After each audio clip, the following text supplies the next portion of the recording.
السلام علیکم احباب، آج ہم نے آپ کو سنانے کے لیے جو کہانی منتخب کی ہے وہ صبرن کہانیاں حصہ دوم سے منتخب کی ہے، اور اس کا عنوان ہے زیر آسماں، اور اس کے مصنف ہیں موپاساں، اور اس کا ترجمہ کیا ہے ایم چشتی نے۔ ہم لوگ لڑکیوں کے بارے میں گفتگو کر رہے تھے۔ مردوں کے پاس اس کے سوا موضوع ہی کیا ہوتا ہے؟ اس نے کہا، ذرا چپ رہو، مجھے ایک عجیب داستان یاد آ رہی ہے۔ پھر اس نے کہنا شروع کیا کہ گزشتہ جاڑے کی ایک شام مجھ پر ایسے تاثر کا غلبہ ہوا جو کبھی کبھی انسانی جسم و روح پر چھا جاتا ہے۔ میں گھر میں اکیلا تھا۔ مجھے اس کا اندازہ تھا کہ ایسے محرکات دبانا اکثر خودکشی کا پیش خیمہ ہوتے ہیں۔ چنانچہ میں کوٹ پہن کر یہ جانے بغیر باہر نکل آیا کہ مجھے کیا کرنا چاہیے۔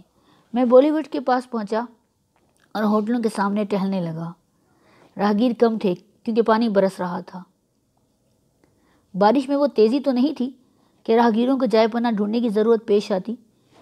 میں بھی کسی ایسی جگہ کے تلاش میں تھا جہاں چند گھنٹے آرام سے کٹ سکیں، مگر مجھے پہلی بار احساس ہوا کہ پیرس میں ایسی کوئی جگہ نہیں ہے جہاں بے فکری سے کچھ وقت گزارا جا سکے۔ مجبوراً میرے قدم فلس برگرز کی طرف اٹھ گئے۔ یہ ایک تھیٹر ہے۔ اس تھیٹر سے بازاری عورتوں کے خاص لگاؤ ہے۔ تھیٹر کے بڑے کمرے میں بہت کم افراد تھے، مگر وہ اپنی چال ڈھال، پوشاک اور وضاقتہ سے معقول لوگ معلوم ہوتے تھے۔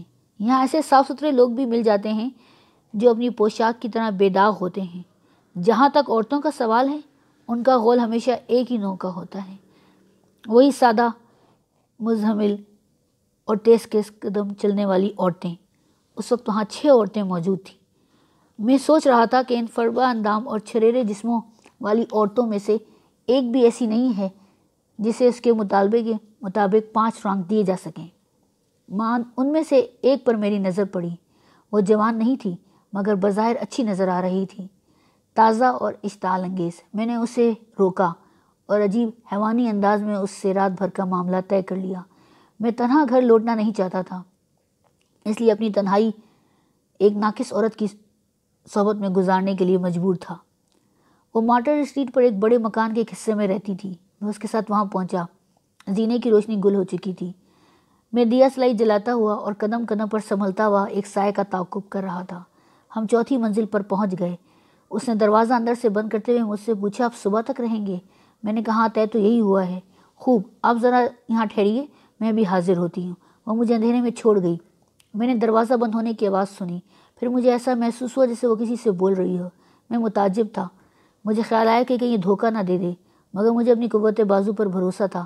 میں نے سوچا، چلو جو ہوگا دیکھا جائے گا۔ میں سماعت کی ساری قوتوں سے سن رہا تھا، کوئی بڑی احتیاط سے چل رہا تھا۔ دروازہ کھلا۔ میں نے سنا کہ کوئی دھیرے دھیرے بول رہا ہے۔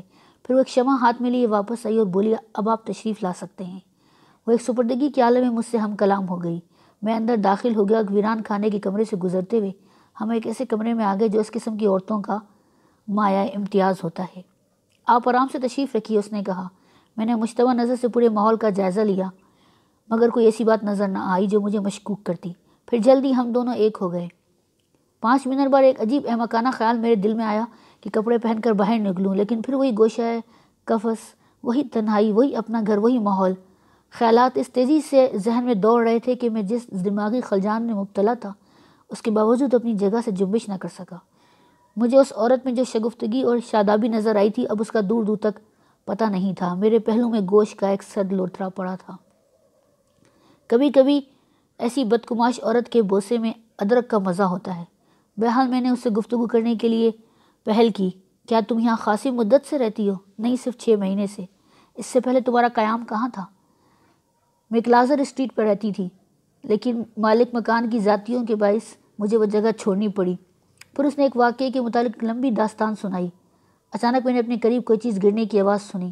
پہلے ایک کرا سنائی دی، پھر ایک ہلکی مگر صاف آواز آئی۔ ایسا لگتا تھا کہ کوئی کرسی سے گر گیا ہے۔ میں نے چونک کر اٹھتے ہوئے پوچھا، کیا بات ہے؟ اس نے مطمئن انداز میں بتایا، گھبرائیے نہیں، یہ میرے پڑوسی کی آواز ہے۔ قبروں کی تقسیم کچھ ایسی ہے کہ ہر آواز صاف سنائی دیتی ہے۔ میں پھر دراز ہو گیا اور گفتگو کا سلسلہ شروع ہو گیا۔ ایسے موقع پر اور اس قسم کی عورتوں سے مرد عموماً یہ استفسار ضرور کرتے ہیں کہ وہ کون سے حالات تھے جن سے مجبور ہو کر انہوں نے یہ پیشہ اختیار کیا۔ مجھے بھی فطرتاً یہ پوچھنے کا شوق پیدا ہوا اور میں نے اس سے اس کی پہلی لغزش کے بارے میں پوچھا۔ مجھے یقین تھا کہ جواب میں وہ جھوٹ بولے گی، لیکن ممکن ہے کہ مجھے اس کے جھوٹ میں کہیں خلوص و صداقت کا شائبہ نظر آ جائے۔ میں نے دریافت کیا، اچھا یہ بتاؤ تمہارا پہلا غارت گر کون تھا؟ ایک ملا تھا، اس نے بتایا۔ تمہارا قیام کہاں تھا؟ میں ارجنٹل میں تھی۔ تمہارا شغل کیا تھا؟ میں ایک ہوٹل میں ملازمہ تھی۔ کس ہوٹل میں؟ فریش واٹر سیلر میں۔ کیا آپ اس ہوٹل سے واقف ہیں؟ ہاں واقف ہوں۔ خیر تو یہ بتاؤ اس نے تم پر قابو کیسے پایا تھا؟ میں اس کا بستر ٹھیک کر رہی تھی کہ اس نے اچانک مجھے دبوچ لیا تھا۔ میرا ایک ڈاکٹر دوست ایک بڑے ہسپتال میں کام کرتا تھا۔ اس نے اپنی زندگی میں ایسی سینکڑوں بازاری عورتوں کا علاج کیا تھا جو سرمایہ دار مردوں کی ہوس کا شکار ہو چکی تھیں۔ مجھے دفعتاً اس کا ایک کال یاد آ گیا۔ اس کا خیال تھا کہ عورت ہمیشہ اپنے ہی طبقے کے لوگوں کا لقمہ بنتی ہے، اور یہ غلط ہے کہ سرمایہ دار دولت کے بلبوتے پر معصوم پھول نوچ لیتے ہیں۔ اس میں شک نہیں کہ وہ پھول توڑتے ضرور ہیں، مگر پہلی بار نہیں۔ شاخوں میں ایک بار پھول مرجھانے کے بعد جب دوسری بار کھلتے ہیں پھر ان کے ہاتھ آتے ہیں۔ میں نے عورت سے کہا، میرا خیال ہے کہ وہ ملہ تمہاری زندگی کا پہلا آدمی نہیں تھا۔ میں قسم کھاتی ہوں کہ وہی پہلا آدمی تھا۔ یہ بات بالکل صحیح ہے۔ تم جھوٹ بول رہی ہو۔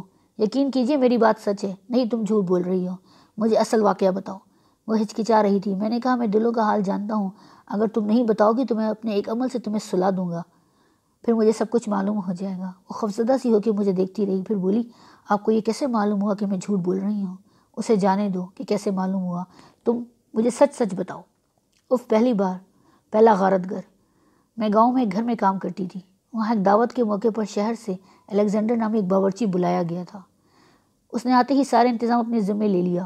ضروری سامان کی فراہمی کے سلسلے میں وہ گھر کے مالک اور مالکہ کو بھی برابر ہدایات دیتا رہا۔ وہ ایک خوبصورت دراز قد نوجوان تھا۔ ہم سب اس کے اشاروں پر کام کر رہے تھے۔ وہ ایک جگہ ٹکتا ہی نہیں تھا بلکہ چلا رہا تھا، یہ لاؤ، وہ لاؤ، مکھن لاؤ، انڈے لاؤ۔ اس کے ہر حکم کی فوراً تعمیل ضروری تھی، کیونکہ جب وہ خفا ہو جاتا تھا تو بڑے شرمناک مذاق کرتا تھا۔ دعوت کے اختتام پر شام کو وہ دروازے کے قریب کھڑا ہوا پائپ پی رہا تھا۔ مجھے اس طرف سے گزرتے ہوئے دیکھ کر اس نے مجھ سے کہا، لڑکی ذرا گاؤں کی سیر تو کراؤ۔ میں نادانی میں اس کے ساتھ چلی گئی۔ ابھی ہم بامشکل جھیل تک پہنچے ہوں گے کہ وہ تیزی سے مجھ پر جھپٹا اور میں چشم زد میں اپنا سب کچھ لٹا بیٹھی۔ پھر اسی رات 9 بجے کی گاڑی سے وہ شہر واپس چلا گیا۔ اس واقعے کے بعد میری اس سے کبھی ملاقات نہیں ہوئی۔ میں نے پوچھا کہ اصل بات صرف یہی ہے؟ اس نے ہکلاتے ہوئے جواب دیا، میرا خیال ہے فلورینٹن اسی کا لڑکا ہے۔ فلورینٹن کون؟ کہنے لگی، میرا بیٹا۔ میں نے اسے مزید چھیڑتے ہوئے کہا، تم نے جس ملاح کا ذکر کیا اسے ضرور یقین دلایا ہوگا کہ فلورینٹن کا باپ وہی ہے۔ اس نے اس بات میں سر ہلایا۔ میں نے پوچھا کہ ملاح کے پاس کچھ دولت بھی تھی؟ ہاں، اس نے فلورینٹن کی پرورش کے لیے مجھے 300 فرانک دیے تھے۔ میرے مزید دریافت کرنے پر اس نے بتایا کہ اب اس کے لڑکے کی عمر 12 سال ہے۔ میں نے اس سے پوچھا، اس کے بعد تم نے یہ شرمناک پیشہ اختیار کر لیا؟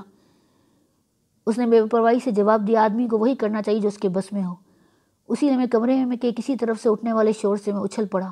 یہ کسی کے گرنے پھر اٹھنے اور دیواروں پر ہاتھ مارنے کی آواز تھی۔ میں شمع ہاتھ میں لیے گھبرا کر دیکھ رہا تھا کہ آخر معاملہ کیا ہے۔ وہ بھی اٹھ بیٹھی اور کہنے لگی، کچھ بھی نہیں ہے۔ میرے سرہانے کچھ آہٹ ہوئی۔ وہاں مجھے ایک چور دروازہ نظر آیا۔ میں آگے بڑھا۔ دروازہ کھولتے ہی مجھے ایک دہشت زدہ لڑکا نظر آیا۔